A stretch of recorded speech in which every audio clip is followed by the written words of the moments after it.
हाय hello everyone. So ePack durable पे discussion करेंगे, second part इसके एनालिसिस का। इनका रिजल्ट हमने मॉर्निंग में डिस्कस किया था एंड दो कंसर्न्स थे वो भी हमने देखा, प्रॉफिटेबिलिटी को लेकर के मार्जिन्स गिरा, कंपनी के लॉस और बढ़ गए। उस पे कॉन कॉल के बाद में क्लैरिफिकेशन जो दिया है मैनेजमेंट में, उस पे बात करेंगे एंड आगे का कैसा आउटलुक लगता है इसके बिजनेस का, इसके स्टॉक का, उस पे भी बात करेंगे। ये जो कंपनी के मार्जिन्स गिरे हैं, पिछले साल सेकंड क्वार्टर में इनके 4% के मार्जिन थे। इस बार जो इनका रिजल्ट आया उसमें मार्जिन्स कम होकर के 2% के आसपास आ गए हैं। प्लस इसकी वजह से इनका जो बॉटम लाइन है, जो लॉस है, वो और ज्यादा बढ़ गया है। पिछले साल सेकंड क्वार्टर में 6 करोड़ का लॉस हुआ था कंपनी को, इस साल कंपनी ने 8.5 करोड़ का लॉस रिपोर्ट किया है। इसका क्या रीजन है? दो मेन पर्टिकुलर रीजन मैनेजमेंट ने दिए हैं। एक तो हमने मॉर्निंग में डिस्कस भी किया था। इनका जो अभी आंध्रा के अंदर जो श्री सिटी में जो प्लांट इनका अभी रिसेंटली ऑपरेशनलाइज हुआ है, उसमें यूटिलाइजेशन ऑफ कोर्स अभी काफी कम है। 10% के आसपास का यूटिलाइजेशन रहा है उसका फर्स्ट हाफ के अंदर।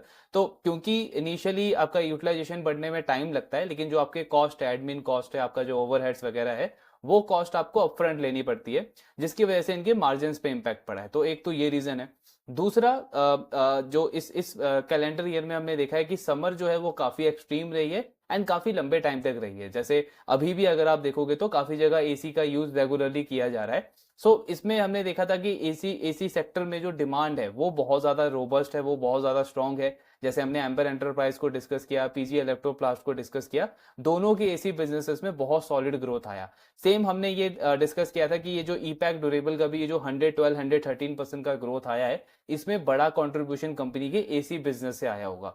तो ट्रेडिशनली हिस्टोरिकली अगर आप देखोगे तो ईपैक ड्यूरेबल के लिए जो सेकंड क्वार्टर होता है, इसमें 60% बिजनेस इनका नॉन एसी बिजनेस से आता है, जिसमें इनके आपका mixer, grinder, air fryer, washing machine, refrigerator, ये सारे अप्लायंसेस आते हैं। और 40% बिजनेस जो है इनका वो एसी बिजनेस से आता है। बट इस क्वार्टर में क्या हुआ है, इनका पूरा कंट्रीब्यूशन चेंज हो गया है। 70% बिजनेस इस क्वार्टर में कंपनी का आया है एसी बिजनेस से, क्योंकि वही जो पॉइंट हमने डिस्कस किया कि समर इतनी लंबी चली है, जिसकी वजह से एसी की डिमांड बहुत रोबस्ट रही है एंड उसने मेजरली सेल्स को ड्राइव किया है इस कंपनी के लिए। और जो इनका नॉन एसी वाला बिजनेस है, उसका रेवेन्यू सिर्फ 30% आया है।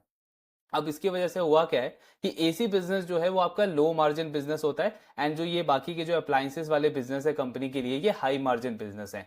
जो हाई मार्जिन बिजनेस है उसका कंट्रीब्यूशन कम हो गया, लो मार्जिन वाले बिजनेस का कंट्रीब्यूशन ज्यादा हो गया, इसकी वजह से भी कंपनी के मार्जिन पे इंपैक्ट पड़ा है। तो ये दो मेन रीजन है जिसकी वजह से कंपनी के मार्जिन गिरे हैं, 4% से 2% आ गए हैं एंड इनका इनका लॉस भी बढ़ गया है। 6 करोड़ से 8.5 करोड़ का लॉस कंपनी ने रिपोर्ट किया है। मतलब क्लियरली समझ में आता है कि कुछ ऐसा नेगेटिव कंसर्न नहीं है। मैनेजमेंट ने भी बोला है, सबसे इंपॉर्टेंट चीज क्या है कि आगे का गाइडेंस क्या दिया है मैनेजमेंट ने बोला है कि ये एक तरीके का वन ऑफ है एंड फुल ईयर बेसिस पे, मतलब जो सेकंड हाफ है कंपनी का, उसमें मैनेजमेंट पॉजिटिव अपना मार्जिन एक्सपेक्ट कर रही है। एंड इनका कहना है कि जो मार्जिन हमारे लास्ट ईयर थे FY24 में 8.1 8.2% का मार्जिन था इनका, वही सेम उसी रेंज के आसपास कंपनी मार्जिन एक्सपेक्ट कर रही है इस फाइनेंशियल ईयर के अंदर भी।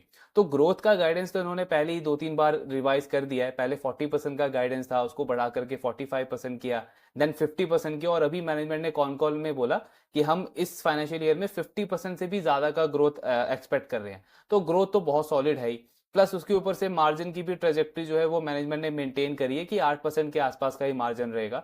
ग्रोथ आपका 50% से ज्यादा, मार्जिन 8% के आसपास, तो उसके बेसिस पे अगर आप इनका FY25 का फॉरवर्ड पी देखोगे तो वो वही अराउंड 75-70 के रेंज में निकल करके आता है। रेवेन्यू ग्रोथ तो कंपनी ऑफकोर्स मतलब 50% से भी बहुत ज्यादा अचीव कर सकती है, क्योंकि FY24 में इनका जितना रेवेन्यू था उसका 80% के आसपास रेवेन्यू कंपनी ने फर्स्ट हाफ में ही अचीव कर लिया है।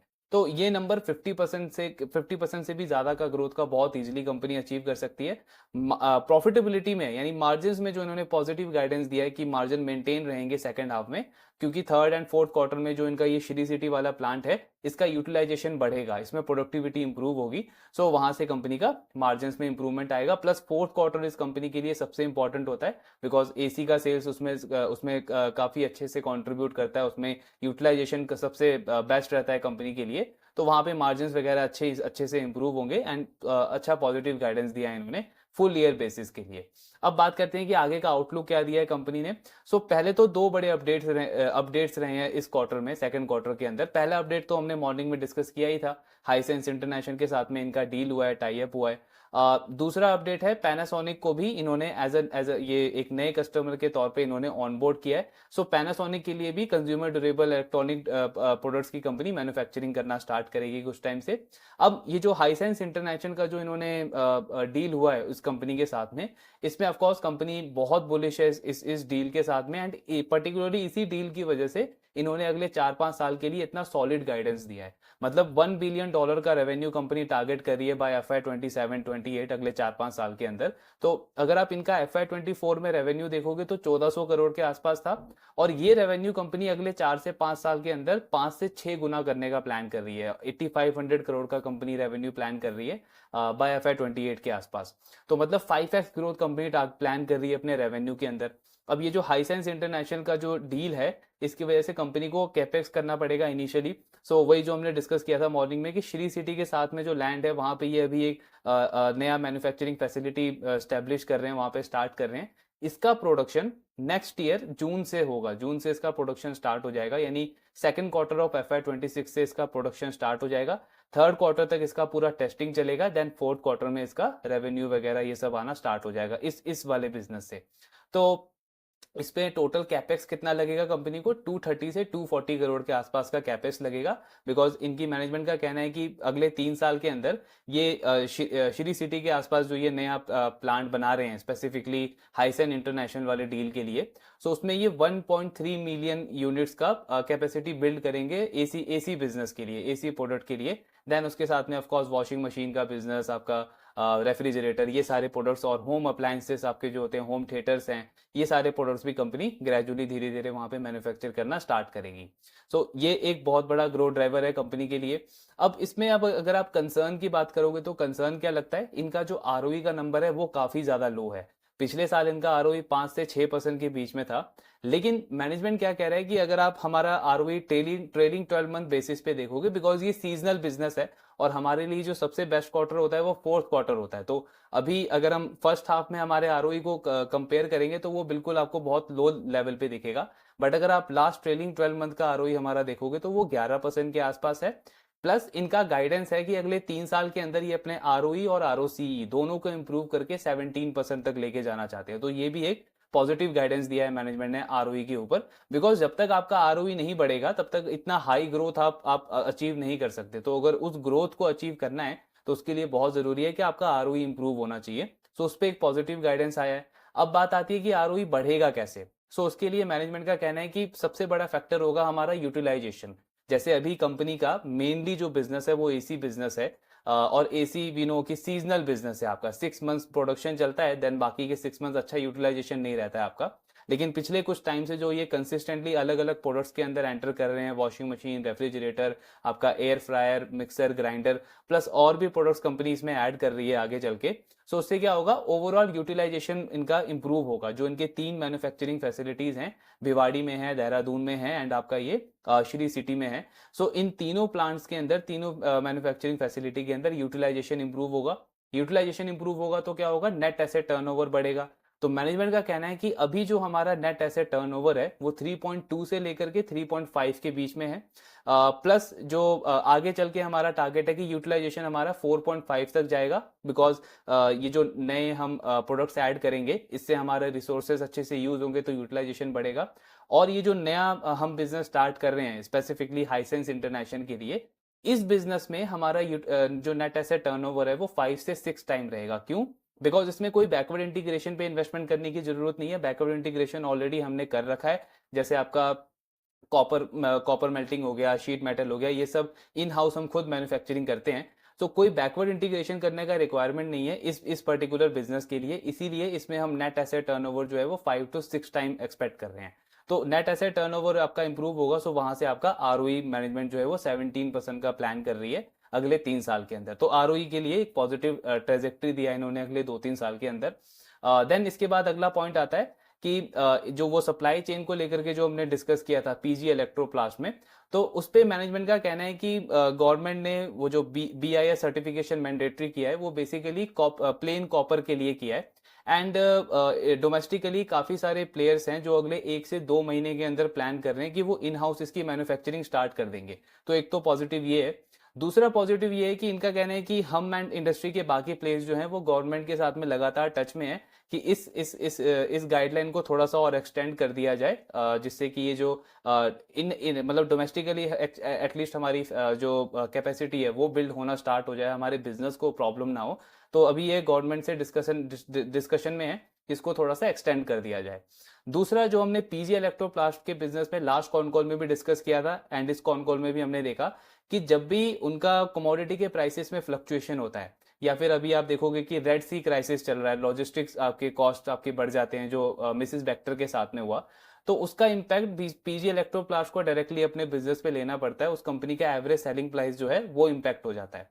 ईपैक ड्यूरेबल ने लास्ट कॉन कॉल में भी इस चीज को बोला था, एंड अगेन इस कॉन कॉल में इनकी मैनेजमेंट ने इस चीज को वैलिडेट करा है कि कमोडिटी के प्राइसेस बढ़ते हैं या कम होते हैं, किसी भी तरीके का फ्लक्चुएशन होता है, या फिर लॉजिस्टिक कॉस्ट की वजह से अगर हमारा रॉ मटेरियल का प्राइसेस बढ़ता है, सो इन दोनों में से किसी भी चीज की वजह से अगर हमारा रॉ मटेरियल के प्राइसेस बढ़ते हैं, तो हमारे पास पूरी अथॉरिटी है, हमारे पास पूरा फ्रीडम है कि हम वो पूरा कॉस्ट जो है अपने क्लाइंट को पास ऑन कर सकते हैं। तो ये एक बहुत बड़ा एडवांटेज है ईपैक के पास में, जिससे क्या होगा कि इनके मार्जिन वगैरह पे, ग्रॉस मार्जिन वगैरह पे डायरेक्ट इंपैक्ट नहीं पड़ेगा इन चीजों की, एक्सटर्नल चीजों की वजह से। सो उसका कंट्रोल है कंपनी के पास में, एंड उस पर इनका कहना है कि वो हम डायरेक्टली पास ऑन कर सकते हैं। इसीलिए हम कॉन्फिडेंट है कि अगर कुछ ऐसा इशू होता भी है रेड सी क्राइसिस की वजह से या मे बी कमोडिटी प्राइसेस की वजह से, तो उसको हम अच्छे से मैनेज कर पाएंगे।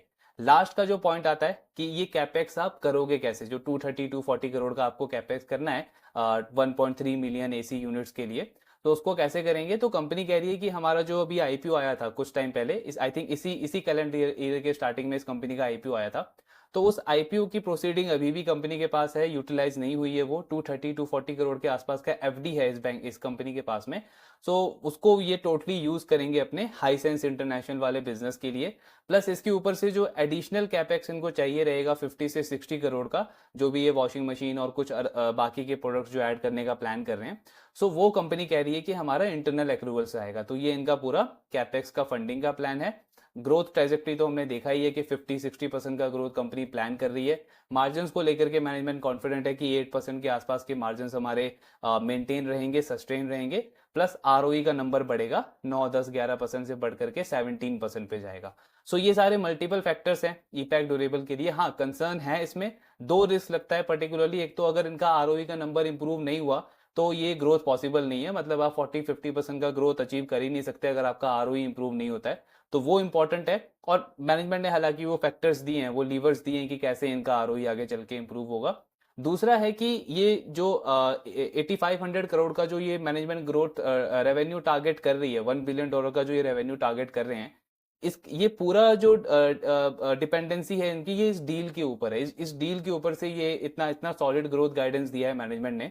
सो अगर कल को चल के इस डील में किसी तरीके की प्रॉब्लम होती है, तब ऑफ कोर्स इनके बिजनेस में और इनके ग्रोथ टारगेट्स को लेकर के दोबारा से एक और कंसर्न बन सकता है। तो ये एक दो रिस्क लगते हैं बिजनेस को देख करके, बट उसके लिए क्या करना है, हमको ट्रैक करना है कंसिस्टेंटली। अभी ऐसा कोई रिस्क लगता नहीं है, बिजनेस ठीक ठाक ग्रो कर रहा है। अगर आप फॉरवर्ड पी देखो तो अराउंड वही 70 का आता है, एंड FY26 के बेसिस पे अगर आप इनका फॉरवर्ड पी देखोगे तो 45 के अराउंड आता है। प्लस वही जो हमने मॉर्निंग में डिस्कस किया था कि जैसा अभी करेक्शन चल रहा है मार्केट में, यहां से अगर 10-15% का भी करेक्शन और आता है स्टॉक में, तो ये डील और भी ज्यादा लुक्रेटिव बन जाती है। सो बाकी अपॉर्चुनिटी तो है, ट्रैक हम करते रहेंगे। कंपनी का बिजनेस अच्छे डायरेक्शन में जा रहा है, ओवरऑल मैनेजमेंट का गाइडेंस काफी सॉलिड है, 50% की ग्रोथ है, और डील हमने देखा ही है कि 45 के मल्टीपल पे स्टॉक अवेलेबल है। सो अच्छी अपॉर्चुनिटी है। बाकी देखते हैं आगे कैसा इनका परफॉर्मेंस रहता है आने वाले क्वार्टर्स के अंदर। ट्रैकिंग कंटिन्यू रखेंगे, जो भी आपके डाउट्स है शेयर करते रहिए। Thank you very much.